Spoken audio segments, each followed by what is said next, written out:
कौन है संत? क्या एक साधारण मनुष्य भी संत बन सकता है?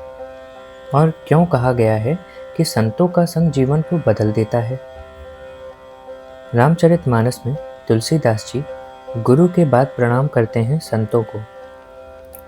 नमस्कार, आप सुन रहे हैं श्री रामचरितमानस की पावन कथा गीता प्रेस गोरखपुर के मूल ग्रंथ के अनुसार। पिछले भाग में हमने सुना गुरु वंदना, जहाँ तुलसीदास जी ने गुरु की महिमा का वर्णन किया। अब वे प्रणाम करते हैं संतों को, क्योंकि संतों का स्थान सनातन परंपरा में अत्यंत उच्च माना गया है।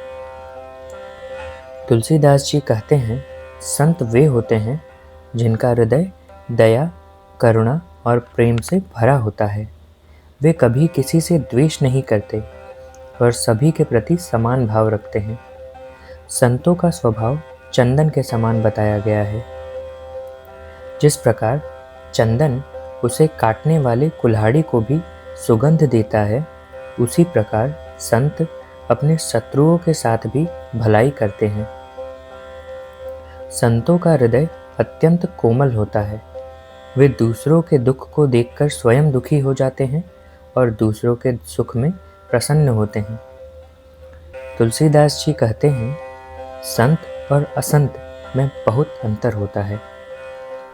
संत हमेशा दूसरों का कल्याण करते हैं, जबकि असंत दूसरों को कष्ट पहुंचाते हैं। संतों का संग मनुष्य के जीवन को बदल देता है। जिस प्रकार लोहे को अग्नि में रखने से वह भी चमकने लगता है, उसी प्रकार संतों के संग से मनुष्य का जीवन पवित्र हो जाता है।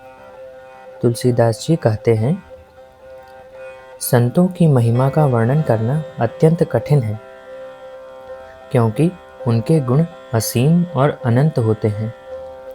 संतों का संग भगवान की भक्ति का मार्ग खोल देता है, और जो व्यक्ति संतों की शरण में जाता है, वह धीरे धीरे भगवान के निकट पहुंच जाता है।